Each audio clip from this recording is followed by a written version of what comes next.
You wake up, you grab a coffee, you tap your card. On the bus, you tap again. At lunch, your phone pays before you even think about it. No cash, no coins, no pause. Money moves fast now.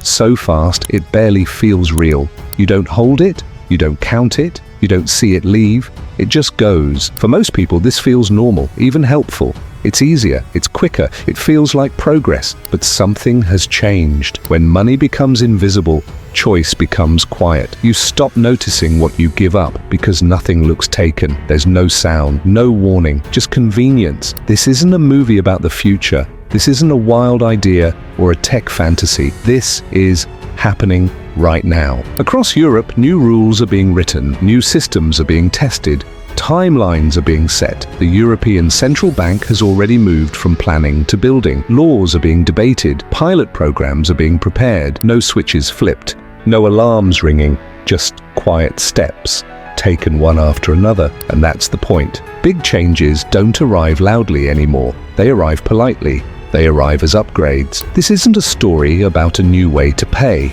It isn't about technology or apps or speed. It's about something much older. This isn't a story about a new currency. It's the story about how money quietly stopped belonging to the people who earn it. If you ask European officials what this is really about, they will tell you a simple story. They say, Europe needs to protect itself. Today, most digital payments in Europe do not run on European systems. When you tap a card in a shop, the payment often travels through American companies like Visa and MasterCard. These companies work well, but they are not European. That worries leaders in Brussels and Frankfurt. Their concern is called strategic autonomy. In a world with trade wars, sanctions, and political tension, Europe does not want its daily payments to depend on foreign companies. If something goes wrong, the risk is not small. It affects food shops, fuel, transport, and salaries. From that view, a European payment system sounds reasonable. They also point to the way people already pay. Cash is used less each year for everyday shopping. Cards and phones are faster. Many young people rarely carry banknotes at all. Officials say public money must keep up with how people live, or it becomes outdated. They admit that cash still matters, especially for older people and in some countries, but they argue that trends are clear. Digital payments are rising, cash is slowly fading from daily life. Then there is innovation. The story goes like this. If public money goes digital, competition will increase. Smaller payment firms can grow.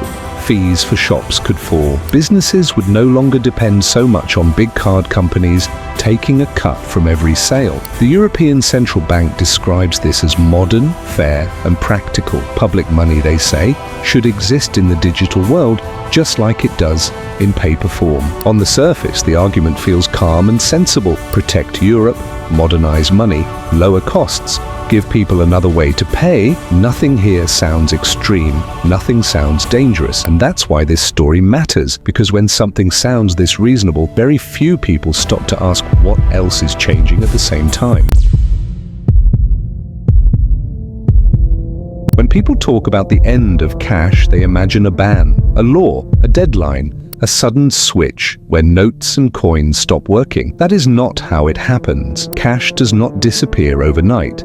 It fades. Across Europe, ATMs are quietly being removed. Banks say they are too expensive to run, too few people use them, so machines vanish one by one. Bank branches follow the same path. Shorter hours, fewer locations, more services moved online. None of this feels dramatic. Each step sounds practical. Each step has a reason, but together they change daily life. If you need to travel further to find an ATM, cash becomes a hassle. If your local branch closes, cash feels outdated. If every problem is solved faster online, cash feels slow. Then comes merchant pressure. Shops are encouraged to accept digital payments. Some stop taking cash for hygiene. Others say it slows down queues. Others quietly prefer it because it costs less to manage. Soon, signs appear. Card preferred. Then card only. Cash is still legal, it's just unwelcome. This is why officials keep saying the same phrase. Digital payments will complement, not replace cash. It sounds reassuring, but it buys time. While the promise stays the same, the world around cash changes. The systems that support it shrink. The places that accept it decline. To calm concern, new laws are proposed. Rules that say people still have the right to use cash. Rules that say cash must remain available, but a right without access is fragile. You can have the right to pay with cash and still struggle to find a place that accepts it or a machine that gives it to you. This is how cash really dies. Not by force, not by law, but by design. It remains on paper while everyday life quietly moves on without it.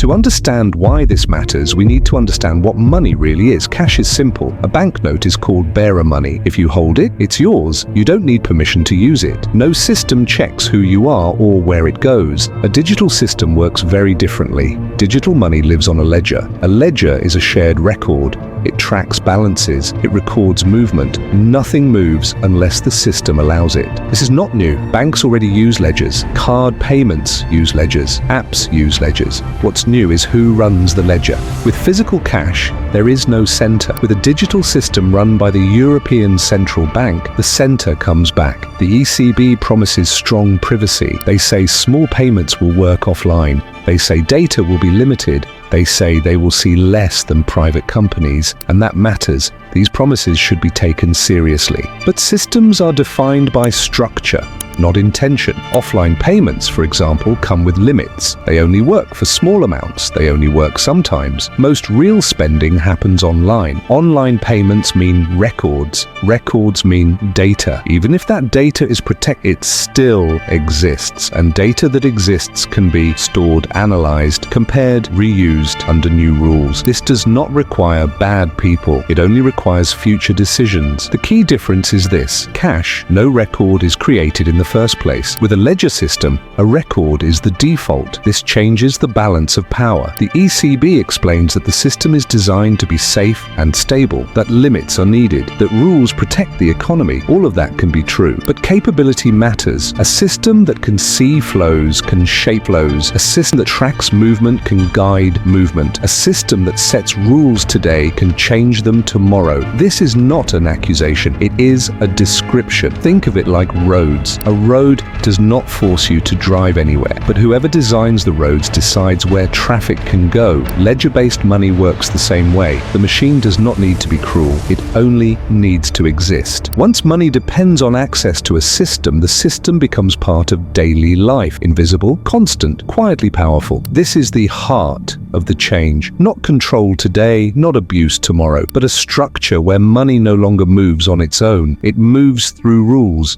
And once money moves through rules, those rules matter more than the paper promises written around them.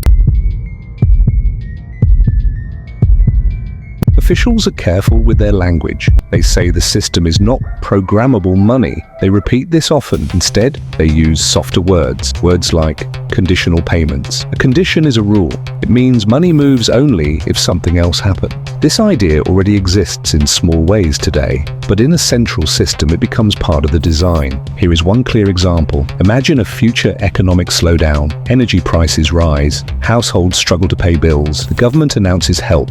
A digital payment is sent to millions of people. It is meant to support energy use, heating, electricity, basic needs. The money arrives quickly, no forms, no delays. But there is a rule. The funds can only be spent on approved energy costs. They cannot be saved. They cannot be moved. They cannot be used for anything else. There is another rule. If the money is not used within 6 months, it expires. Officials explain this as smart policy. The help goes where it is needed. Spending boosts the economy. Nothing is wasted. All of this sounds reasonable, and in this moment, many people would welcome it. But notice what changed. The money is no longer neutral. It carries instructions. It has a purpose chosen by someone else, a time limit chosen by someone else, a path chosen by someone else. No one forced this decision. No one broke the law. The system simply allowed it. This is why infrastructure matters more than promises. Once a system can do this, it doesn't need bad intentions to change behavior. It only needs a reason. The same tools that deliver help can guide choices, shape habits, set boundaries, not because anyone planned harm, but because the design makes it possible. And possibilities tend to get used. This is not about fear, it is about understanding. When money can carry rules, those rules become part of daily life. Not loudly, not suddenly, just quietly, one condition at a time.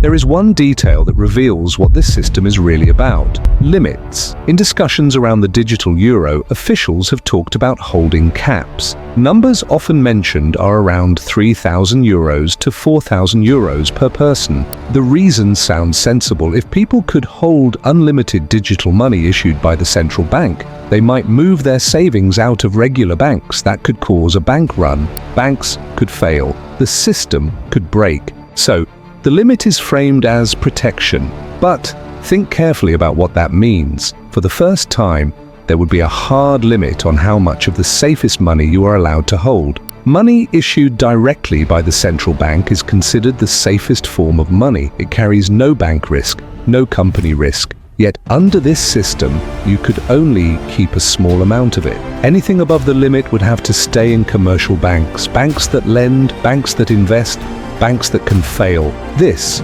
creates a new rule. Safety is no longer something you choose, it is something you are given in small portions. The logic protects the system, not the saver. It ensures banks keep deposits. It ensures money stays inside the existing structure. It ensures dependence. This is the philosophical shift. Money used to be about ownership. If you earned it, you could hold it. Now, holding the safest money becomes a privilege with a ceiling. This has nothing to do with apps or screens. It has nothing to do with speed or convenience. It is about control over where money is allowed to rest. And once safety itself is rationed, money stops being a neutral tool. It becomes part of a system that decides not just how you pay, but where your trust is permitted to sit.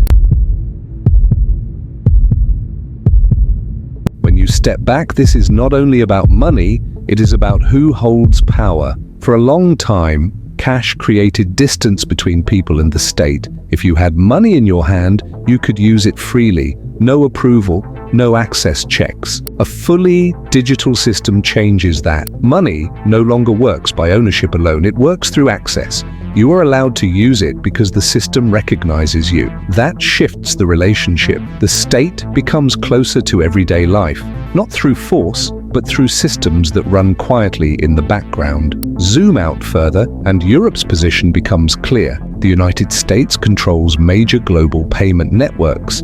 China has built its own digital currency with strong state oversight. Europe does not want to depend on either. From that view, a digital euro is about sovereignty, about keeping control inside Europe. That goal makes sense, but power tools work in more than one direction. The same system that protects Europe from foreign pressure can also shape behavior at home. The same visibility that guards against crime can normalize monitoring. This does not require bad intentions. It only requires a system that can do both. Ownership turns into access. Distance turns into connection, and once money depends on permission, the balance of power quietly shifts. This story is not really about how we pay for things. It is not about cards, phones, or new technology. It is about permission. For most of history, money was something you held. If you earned it, you controlled it. You decided when to spend it, save it, or give it away. That idea is slowly changing. Today, new systems are being built quietly and legally, not in secret, not overnight, through laws, reports, and pilot programs. Nothing here requires a crisis. Nothing here needs force. The change happens because it feels normal, because it feels helpful, because it arrives as an upgrade. That is why it matters. When money depends on access to a system, rules become part of daily life, and rules can change. This does not mean people are powerless. It means many people are unaware. Awareness is not fear, it is understanding. Understanding how systems work is the first step to asking better questions, and better questions shape better choices. That is why stories like this matter. If this changed how you see money and how quietly power can shift, then stay with this channel. We look at systems, not slogans, at structure, not panic, at the choices being made before most people notice, because the biggest changes in history rarely rarely arrive with noise, they arrive wrapped in reason. Money used to be something you held, now it's something you're allowed to use.